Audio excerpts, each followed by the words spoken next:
Okay, alright. It's a lazy Sunday, and today we have a Let's Play. And we're checking out Ghost Voyage, which is by a guy who goes by thecatamites, and he makes all kinds of very, I guess the only way to put it is very interesting visually. Everything he makes is, wow, that was great grammar, huh? Anyway, this is unscripted, so you're gonna get a lot of that. See? Look, I can't even enunciate. So let's just go ahead and get into this. Alright, Bet slumbers fitful until awakened by a mysterious noise. What could it be? So it looks like she's sleeping here, and I guess that's a staircase to the right. So now, yeah, not exactly a perfect one-point perspective or the greatest animation, especially considering there's no up or down loop, it's all just left and right. But it doesn't really matter. As I'm sure you've noticed, although this looks like it was drawn by a 2-year-old, the way the story is told is actually quite amazing. And I think it's a very purposeful juxtaposition. And so you can't really walk down the stairs, but you can use the stairs as such. And oh no, we have our frogman looking uncle over here. Let's talk to him. Bet gasped in dismay. It was her curmudgeonly Uncle Hans. Well, sleeping in, are we? And why is this house such a mess? He harumphed. Like, I've never even heard that word, harumphed. Is that even? I gotta look that up.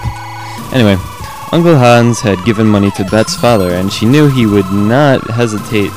Did I say she? Whatever. Hesitate to call in the debt, so his presence must be tolerated. He, however, had little time for her layabout lifestyle. So let's use the hallway, and oh no, there's a lion. I love that sprite. Oh no! Oh my goodness, there was a fearsome lion in the kitchen. Get in the car. That must have been where the sound was coming from. What does that mean anyway? I'm just saying that. I don't even know where it's from. If somebody wants to leave me a comment about that, that'd be great. Looking deep into the lion's eyes, Bet knew instinctively that he was in fact a good lion, a capitalized good lion. So, and would not harm her. She felt a deep connection with this mysterious jungle his mysterious jungle magnetism. I can read. However, she also knew her grouchy Uncle Hans would not approve, so Bet decided she needed to smuggle the lion out of the house as soon as possible.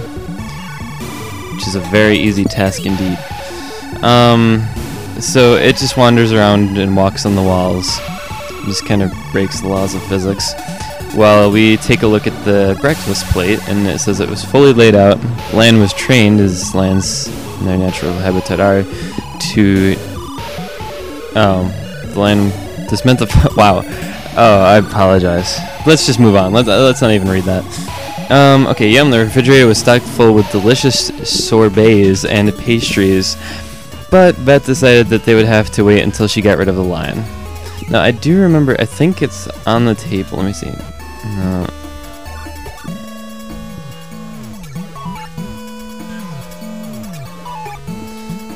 I played this before, and I remember there was something very particular I needed in this room, but let's just forget about it for now and leave.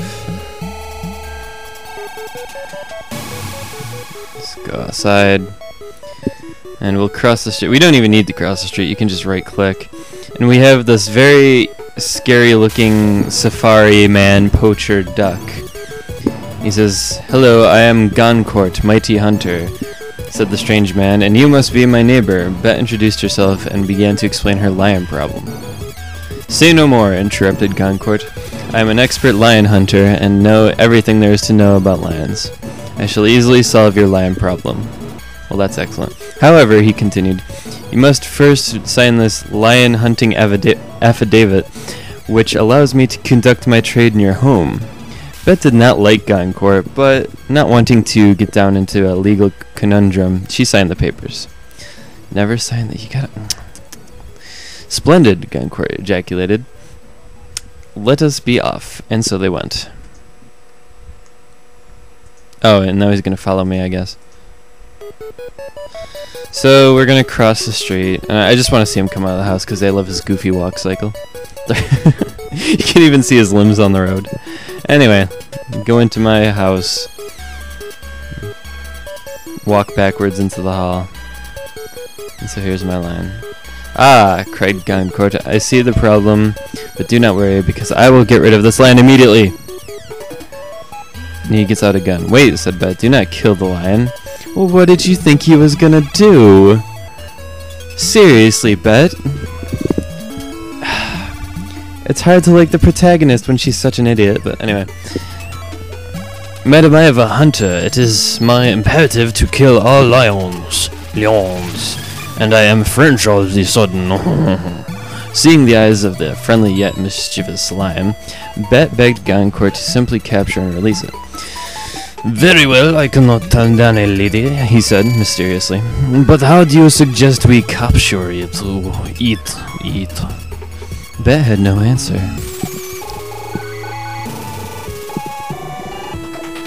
So that's that, I guess. So it looks like this thing is on the table here. There's a half-eaten croissant on the table. The lion must have fixed himself a snack. Did we take it? Or is there more in the fridge? No, there we go. The lion's nose begins to twitch. So the lion likes croissants apparently.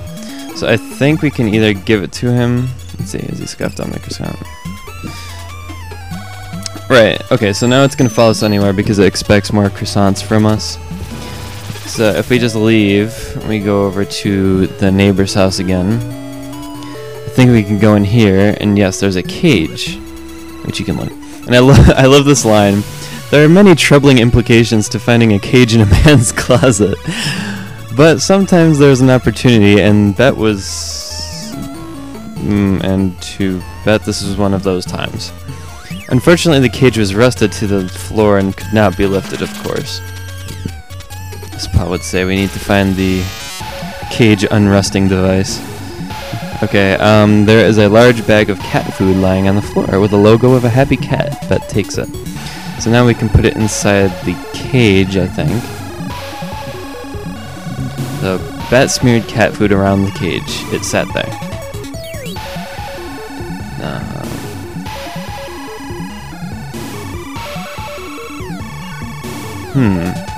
Did I do? Oh, I think a new croissant in there. Yeah, okay. So now we captured the lion. Ah, Guncort exclaimed. You have captured the lion. Congratulations, Bet. Bet was proud of it that she had captured the lion all by herself. Oh, I forgot he's French. Guncort continued. Now that he is gone, we can finally marry in peace. Dun dun dun. Gasp. What? Bet was shocked.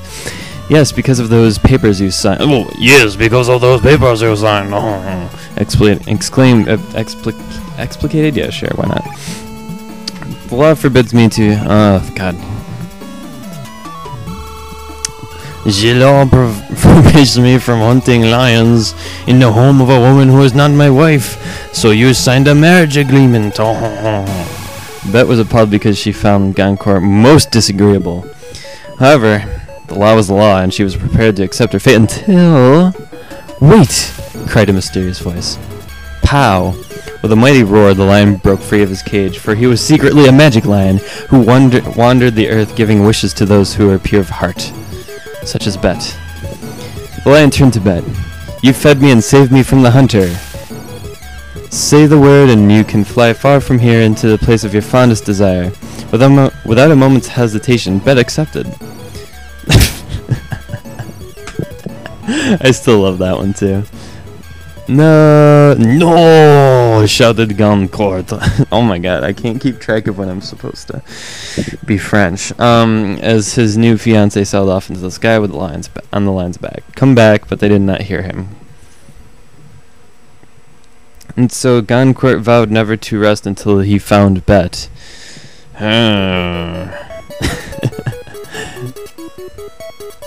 Guncort swiftly constructed a mighty dirigible? I can't read that. Dirigible?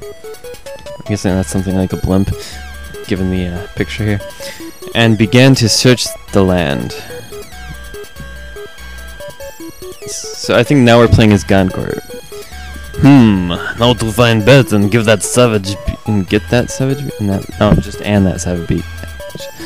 Thought Guncort to himself. Actually, he thinks in a different accent, but we'll get to that. He was not a good judge of character and thought the lion was a wild animal, even though he just talked and told everybody what the situation was. He told us all how it went down. Still, he was determined in his quest and blah blah blah. And Hans was coming along for some reason. He knew Bet would be one of her favorite, go back to one of her favorite places. Now the test was to find out which one. So we check out this, and this is fun too. We can go to any of these places and inspect them and see if Bet is around. Like, we'll talk to this guy. Guncort is salamed to the Desert King, who accepted the courtesy with a short nod. Any moisture dried up instantly beneath the scorching desert sun, so in order to avoid tongue burns, people were forced to communicate through mime. Guncort awkwardly tried to ask the king if he had seen Bet. After several minutes and some alarming misunderstandings, he finally got it, only to hear the king respond in the negative. But if he heard him, that means the king said something and his tongue burned. An elaborate rug rests on the sand. Guncort regards it with interest, considering himself a rug aficionado. However, the rug doesn't seem to look anything like he's seen before. When asked about the desert chief, told him it was a star map used for navigating the desert. Inside the mysterious threads lay an exact model of the night sky. That's pretty impressive. A pup tent made of pups. Okay. Type of desert fruit. So, let's see. Go back and take my ladder up to this thing.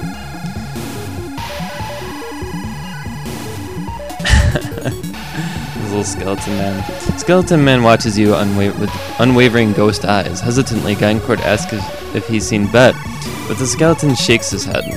This was a great relief to Guncort, who was afraid Bet had been eaten by the lion by now. He said goodbye rather curtly. This place gave him the willies. A spooky skull, blah blah blah. Can we look at the inverted sky? Okay. Where else can we go? Check the jungle. Oh, this is my favorite, this guy. Guncort was nervous about approaching the mysterious and testy bird lord, but mustered up his courage and asked if he had seen Bet. The bird lord responded in the negative, but upon seeing Guncort's disappointed face, decided on offering some unusual assistance in the form of an Ochong doll. Guncort was thrilled. An Ochong doll was, people are probably going to beat me up for however I'm pronouncing this, was the item of significant mystical power. One needed merely to drop it on a map to see the doll move to the exact location of the person sought. However, the bird lord needed a statuette of Bet before he could perform the magic. Guncort agreed, but where to find such a statuette? Perhaps in her bedroom, and we're going to be a creeper and just barge right into this girl's bedroom and look at her dollhouse. A beautiful dollhouse. Upon a closer inspection, Guncort saw that one of the figures appeared to be missing. So let's find it. The cupboard was locked, but Guncort used his well-developed limbs to crack open a door anyway. He gasped. Inside was a perfect tiny miniature doll of Bet. He took it. So yeah, he's a weirdo. So now I believe we go back to the desert, since we have this map here, and I think we can drop that on there. No, not yet. We have to go back to the bird lord. No, the bird lord. The bird lord in the jungle. So I think we can give it to the bird. Okay, this will make the perfect ocean dolly. This blah blah blah. Place it in the maps. Okay. So now, no. Why do I keep going to the wrong place? I think now I go to the desert palace. Such a doll. No? Or maybe I'm just using the wrong click. There we go. Go, Guncort. Okay, that's all we can to move. Recede back and forth. Finally stopping on the moon, of course. So now we know we gotta go back to the moon. Meanwhile on the moon, Bet and the lion were playing when suddenly Guncort, he found Bet while the Bird Lord captured the lion with some kind of mysterious magical array. Now the marriage! No, the marriage! Oh, he cried. So here we are. Guncort had hired out the best church on the moon for the most grandiose wedding. Bird Lord I can't even read. I'm terribly sorry. Officiating? I don't know. Yet Bet was perturbed. How could she marry a man who wore a pith helmet to his own wedding? She wanted to call it off somehow, yet there was a legal predicament to consider. And also the Bird Lord had sealed the church with magic. That lousy Bird Lord. Okay. Now Bet, intoned the Bird Lord, I give you the sacred ring of matrimony. Simply place it on Guncort's finger, and you shall be married. This was it. It was all up to her. So I got this magical ring, and screw Guncort, let's give it to the lion. What? Cried Guncort. Huh? Shrieked the Bird Lord. Wuzza! Mumbled Uncle Hans, who had been catnapping. I am marrying this lion, explained Bet, and there's nothing you can do about it. The three men fell backwards in shock upon hearing this firm entreaty. But the law requires, began Guncort, by marrying this lion, it means that you did not enter my house to hunt a wild beast, but to murder my future husband. A highly prosecutable action, exclaimed Bet. Oh, so she's much smarter than we thought. Guncort turned green. This is highly unorthodox, noted the Bird Lord.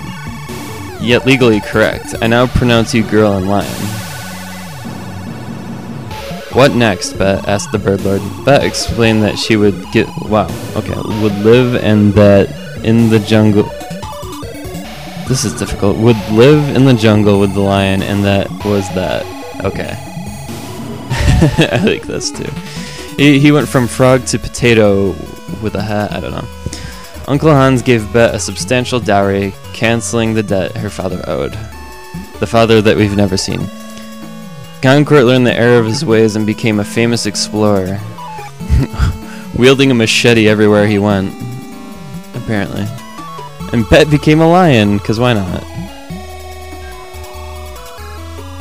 And that is Ghost Voyage, everyone, so hope you enjoyed that, and if you like it, definitely go check it out.